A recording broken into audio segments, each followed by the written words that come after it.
구시대적인 문제의식 혹은 시대와 맞지 않는 문제의식을 바탕으로 많은 일을 했던 것 같고, 문재인 정부에서는 좀 분배론에 포커스를 많이 맞춰서 정책을 진행했었다가 그다지 좋은 결과를 가져오지 못한 것 같죠. 기존의 어떤 그런 성장 모델 혹은 분배 모델이 작동하지 않는 상태에서 이걸 어떤 식으로 해결할 수 있을 것인가에 대한 좀 더 이제 고민이 필요했던 것 같은데, 그런 게 부족했던 것 같고, 성폭력은 진영 논리를 접근해서는 안 되는, 그럼에도 불구하고 진영 논리로 접근을 했습니다. 권력형 성범죄 사건에 대해서 자신들의 진영에 유리한가 불리한가의 관점에서 접근하기 때문에 피해자가 제대로 보호받지 못하고 이용당하는. 교육 문제가 사실은 많죠. 근데 그런 것들은 정치적인 문제로 번지는 경우를 저는 너무나도 많이 접했거든요. 정치적인 사상이 여기에 개입될 건 아니라고 생각하는데 현실은 또 다르니까.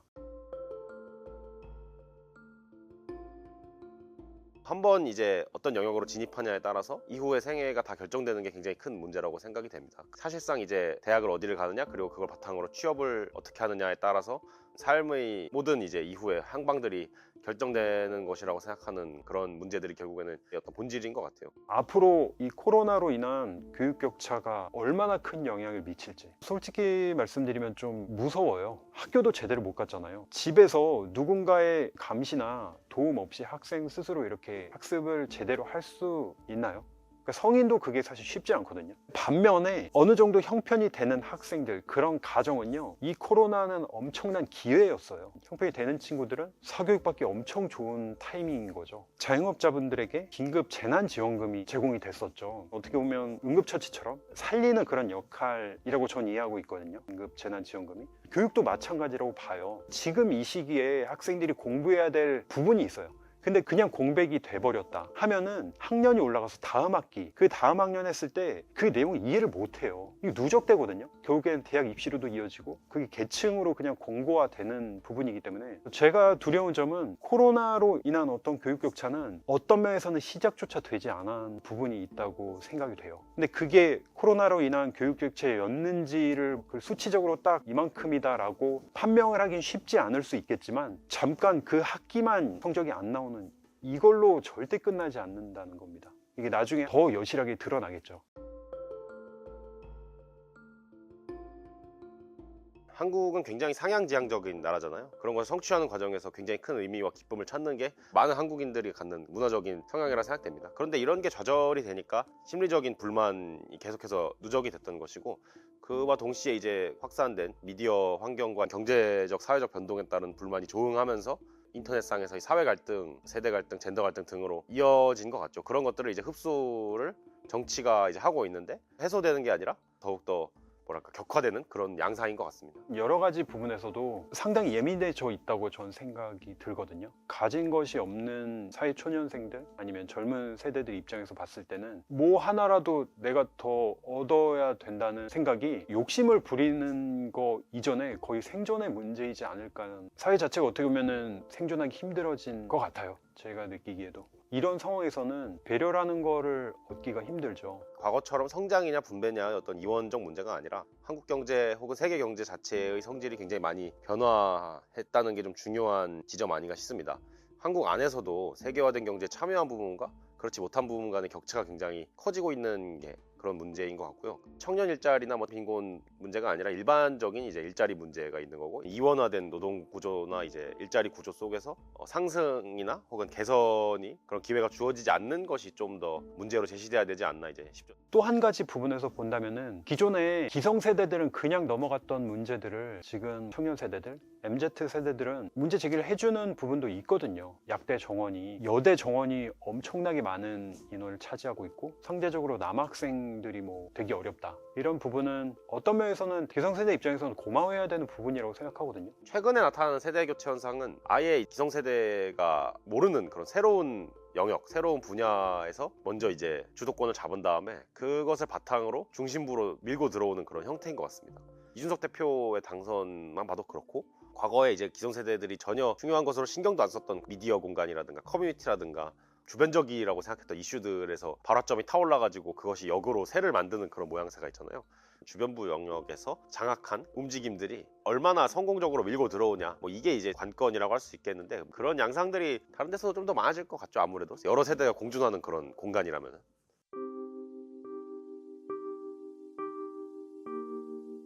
어떤 갈라치기, 의도가 들어있는 어떤 갈라치기 있던 부분은 분명히 있지 않았을까. 그걸 정치적으로든 어떤 식으로든 이용하는 분들이 있는 것이 아닌가라는 생각을 안 할 수가 없더라고요.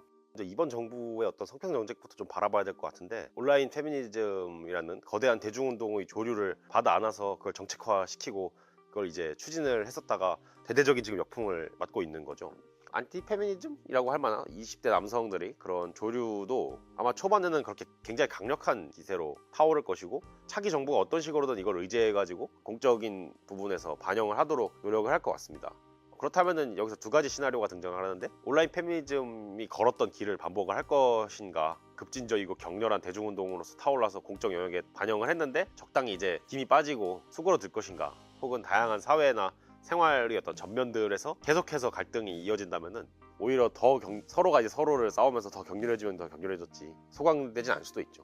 이대남 이대녀의 문제는 20대만의 문제도 아니고 남녀의 대결 문제도 아니라고 생각을 합니다. 구분 짓고 서로 공격하기보다는 그런 주장을 하는 이유, 그 목소리를 집요하게 듣는 것이 중요하다고 생각합니다. 공존하기 위해서 그 목소리를 듣는 일을 게을리하지 않아야 된다라고 생각하고, 정책을 집행하는 사람들은 그들의 주장이 반영될 수 있는 그런 제도로 보완하는 것이 저는 필요하다고 생각합니다. 이해가 부족한 상태에서 원칙이 없이 대증적으로 계속해서 왔다 갔다 했기 때문에 남과 여 모두에게 불만을 다 안겨준 그런 상황이 아니었나 싶거든요. 청년 남성 같은 경우에는 이 사회 시스템이 청년 여성에게 무조건적인 배려와 혜택을 주는 방식으로 구성이 돼 있고, 기성세대 특히 남성들이 그것을 적극적으로 옹호한다는 어떤 세계 인식을 갖고 있고, 페미니스트 혹은 그에 이제 협조하는 다양한 정부 기관이나 시민사회 단체나 이런 사람들이 이제 압력을 넣어가지고 자유로운 이런 어떤 표현들을 막는다라는 어떤 그런 서사가 이제 자리 잡고 있죠. 명확한 원칙을 갖고 이런 거는 혐오 표현이니까 허용해서 안 돼 라는 식으로 제시된 게 아니라, 저 사람들이 저렇게 말하네? 그래, 따라줄게. 저 사람들은 또 저렇게 말하네? 따라줄게. 이런 식으로 가니까 굉장히 이제 어떤 혼란한 상황들이 만들어진 것 같습니다.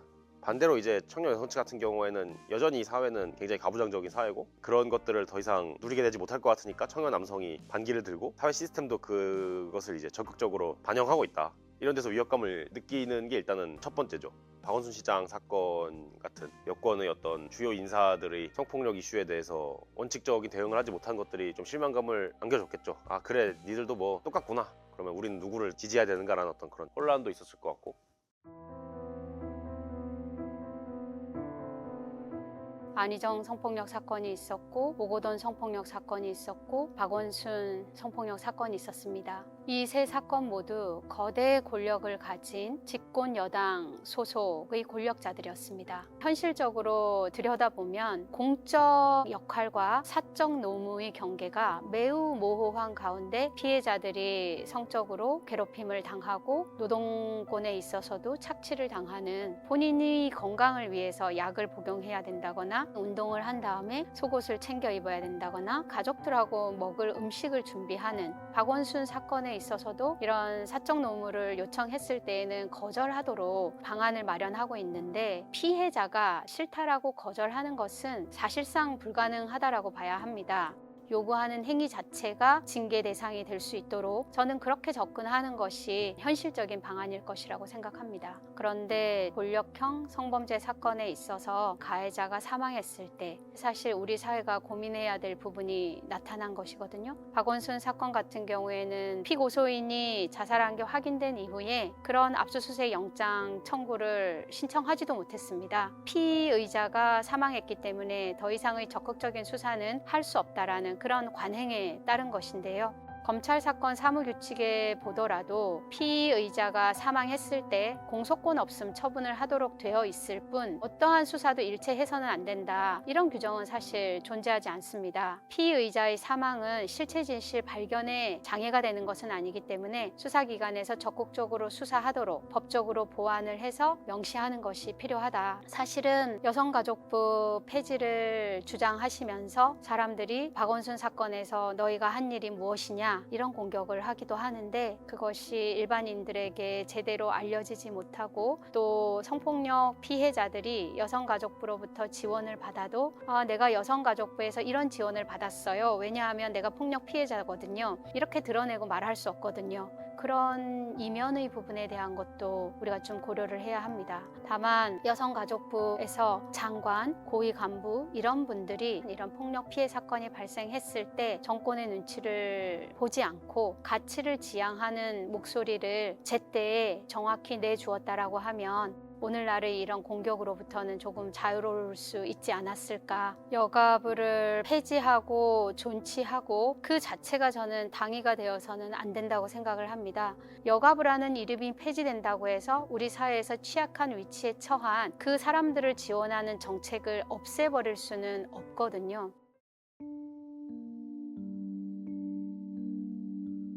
지난 30여 년간의 세계와 한국이 정말 놀랍도록 몰라보게 변했다는 것을 인식하고 세상이 많이 이제 바뀌었다는 것을 다들 좀 인지를 했으면 좋겠습니다. 인구 구조, 다문화 시대로의 전환, 지방 위기 이런 여러 가지 문제들은 이제는 표면화돼 가지고 완전한 어떤 본격적인 시대 변화로 다가왔죠, 사실상. 그런데 이제 여전히 이제 과거의 어떤 그런 인식에 머물러 있으면은 대처가 안 될 수밖에 없고, 두 번째는 한국 바깥으로 시선을 돌리면은 최근에 이제 우크라이나 위기도 그렇고 중국과 미국 간의 어떤 갈등도 그렇고 이러한 외교적 전환기에 대해서도 다들 좀 경각심을 갖고, 비단 우리가 과거에 시선을 집중시키던 미국이나 중국이나 뭐 일본이 아니더라도 아시아 혹은 아프리카나 라틴 아메리카의 다양한 국가들에 대해서도 촉각을 곤두세우고 우리가 이제 역할을 찾아가면서 한국의 생존 전략을 찾을 수 있는 그러한 외교가 됐으면 하죠.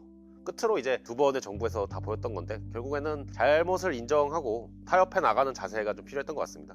명백히 상식적으로 봤을 때도 너무나 잘못이었던 것을 아니라고 우기고 정당했다 혹은 문제가 없었다 비판하는 사람들이 이상한 사람들이다라는 식으로 몰아갔던 어떤 그런 대결적 구도에 있었던 것 같습니다. 물론 정치는 본질적으로 대결이긴 하지만은 우리가 대결 와중에서도 합의할 수 있는 점들은 남겨놔야 되는 건데 합의의 최소한의 기반마저도 허물어버리게 되는 거고, 그러면 진짜 우리는 반으로 갈라서 한국 사회가 영원히 싸워야 되는, 상대방 대통령이 당선되면은 또 이제 감옥 보내고 또 정권 교체해서 또 감옥 보내고, 누가 당선되든 간에 굉장히 큰 갈등과 분열과 반목이 있을 것 같은데, 적어도 다다음에서만큼은 이런 것들을 좀 안 봤으면 싶은 그런 마음이 있죠.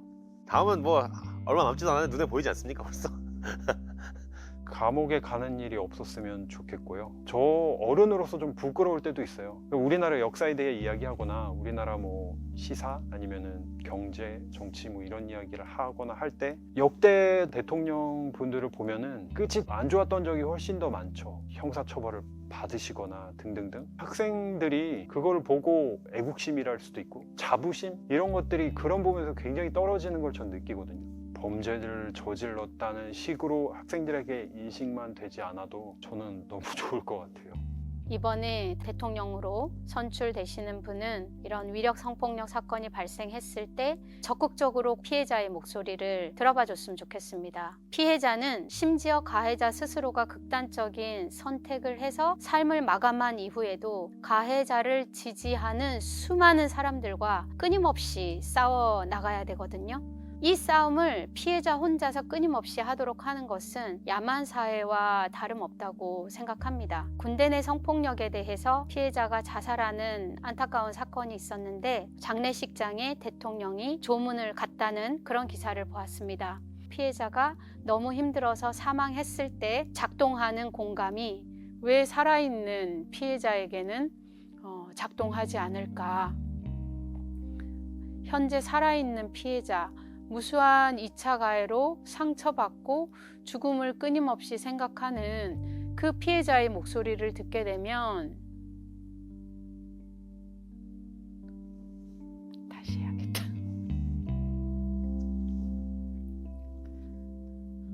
그러면 그런 극단적인 피해를 막을 수 있겠죠.